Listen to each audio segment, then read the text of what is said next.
தானாம் நன்னே நானாம் அப்படியே நன்னே நானாம் நன்னே நானாம் நன்னே நானே நான் நன்னே நானே நான் நன்னே நானாம் நன்னே நானாம் அந்தைய வார்பூரம் எங்களது நாடே நல்ல வார்பூரம் எங்களது நாடே இந்த சென்னையூர் பத்ரகாளி அம்மனோட காலை கூழு பாரு படுச்சோறு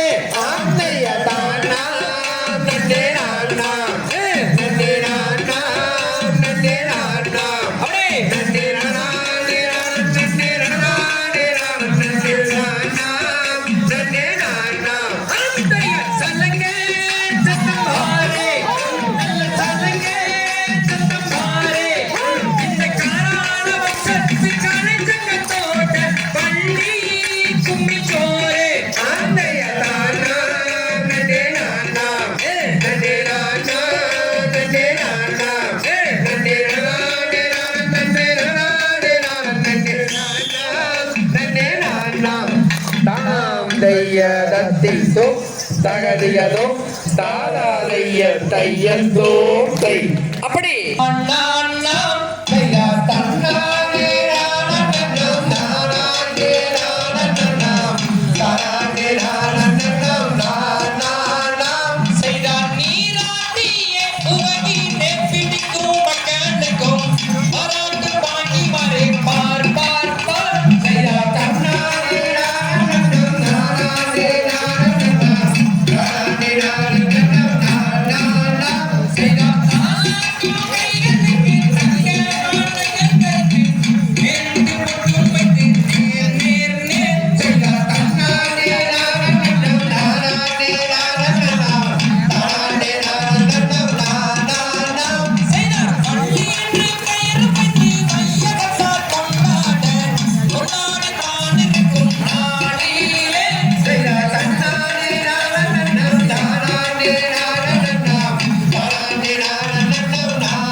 தாராதியதோ தாராதிய தையந்தோம் தை.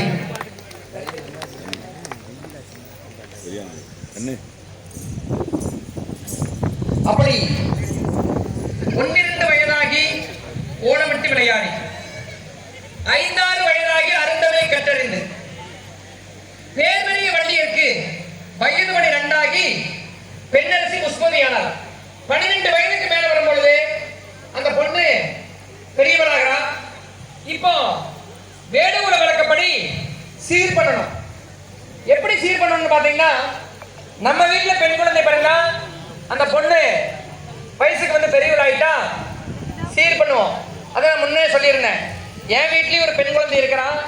இந்த பெண் குழந்தைய பெரியவளாயிட்டா திருமணம் முடிக்க வேண்டிய தகுதிக்கு வந்துட்டா ஒரு 2-3 வருடம் கழித்து இதற்கு தகுதியுள்ள ஆண் மக்களுடைய வீட்டுல வந்து நீங்க பொண்ணு கேட்கலாம் அப்படிங்கிற முறைக்கு தான் சீர் வச்சிருக்கிறோம். வேடுகுல மக்கள் எப்படி சீர் வச்சிருக்கிறாங்கன்னா, தனியா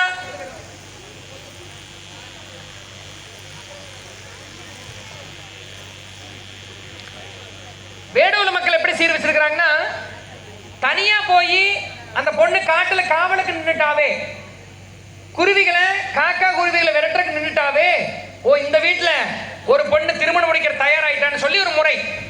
எப்படின்னா, இந்த வேடுகுல பெண்ணானது கல்யாணம் முடிச்சோடனே ஒரு வேடுவனத்தை கல்யாணம் முடிப்பாங்க. இந்த வேடுவன் என்ன பண்ணுவான், வேட்டைக்கு போயிடுவான்.